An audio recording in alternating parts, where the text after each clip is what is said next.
Delhi bar council के चुनाव पर एक बार फिर संकट की छाया मंडराने लग गई है।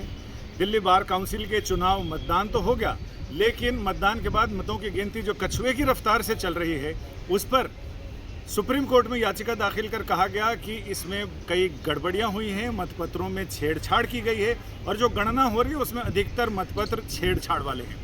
सुप्रीम कोर्ट में चीफ जस्टिस सूर्यकांत और जस्टिस जयमाल्या बागची की पीठ ने आज मतगणना पर रोक लगा दी है और हाई कोर्ट से कहा है इस मामले में विशेष पीठ गठित की जाए और साथ ही जल्दी से जल्दी यानी शीघ्रतम स्पीड में इस मामले की सुनवाई की जाए। याचिकाकर्ता और उनके वकील यहाँ मौजूद हैं, वीरेंद्र सांगवान हैं और शोभा गुप्ता जी हैं, तो इनसे हम बात करते हैं। आपकी जो याचिका है वो क्या कहती है, क्या क्या चीज़?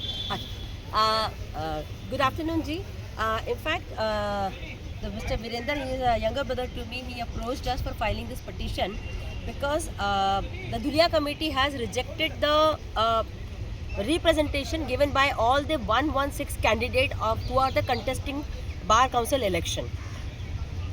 Their rejection was solely on the basis that yes, we have registered the FIR and FIR के बाद में जो भी कुछ होगा वो पुलिस देखेगी। बट जब रिकाउंटिंग शुरू की गई उस दौरान लाइव वीडियो में जो टेम्पर्ड बैलेट्स है उनको यूज़ किया जा रहा है। The committee has developed their own method जिससे वो एक बैलेट पेपर को निकालते हैं जो कि टेम्पर्ड है। दे से this is not, this will go this.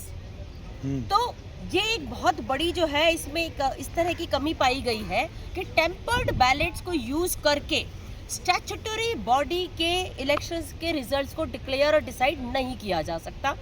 उस पर हमारी रिक्वेस्ट थी ऑनरेबल सुप्रीम कोर्ट से। ऑनरेबल चीफ जस्टिस सूर्यकांत जी ने आज हमें इस पर बहुत बड़ी राहत दी है कि इलेक्शन की काउंटिंग को इमीडिएट इफेक्ट से स्टे कर दिया गया है। साथ में ये कहा गया है कि माननीय उच्चतम हाईकोर्ट जो है वो एक पीठ को कॉन्स्टिट्यूट करेंगी, स्पेशल बेंच को, within this week only and they will decide the matter on the day to day basis। तब तक के लिए इस काउंटिंग को रोक दिया गया है।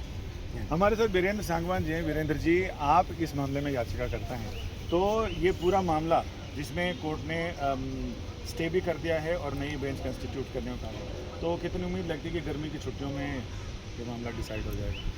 मेरा आप सभी को नमस्कार। मैं ये कहना चाहता हूँ, ये एक परिवार का इलेक्शन था तो परिवार तक सीमित रखना चाहिए था, लेकिन इसमें बहुत सारी गड़बड़ियाँ हो गई थी जिसके चलते आप हर परिवार के सदस्य को सेटिस्फाई नहीं कर पाते। ये वकील सारे भाई हैं आपस में, हमारा एक परिवार है।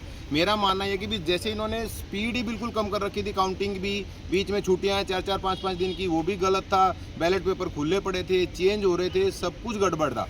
मेरा मानना है कि भी छुट्टियों में से पहले अगर हमारी बेंच डिसाइड होती है, हमारा केस डिसाइड हो गया तो छुट्टियों से पहले ऑर्डर आ जाएगा, नहीं तो जुलाई में तो मोस्ट प्रोबेबली आ ही जाना चाहिए। यानी कुल मिलाकर चुनावों की शुचिता को लेकर सवाल उठाए गए और ये कहा गया कि जो गड़बड़ियां की गई हैं उस गड़बड़ियां उसे पहले दुरुस्त किया जाए और साथ ही उसके लिए जो भी उपाय हो स्वतंत्र और निष्पक्ष चुनाव के लिए वो कराया जाए और ऐसा इंतज़ाम किया जाए कि भविष्य में इस तरह की गड़बड़ियां कभी भी ना हो। संजय शर्मा, दिल्ली आज तक।